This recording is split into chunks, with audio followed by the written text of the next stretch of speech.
Hi guys, இன்றைக்கி கடை விலாக்ஸில் என்ன வீடியோ பார்க்க போகிறோன்னா பருப்பு சாம்பார் எப்படி வைக்கிறது தான் பார்க்க போகிறோம்.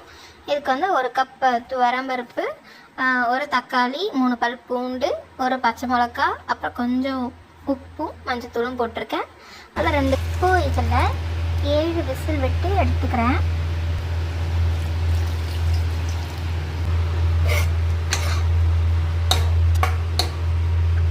இப்போது வெந்ததை நம்ம நல்லா மேஷ் பண்ணி எடுத்துக்கலாம்.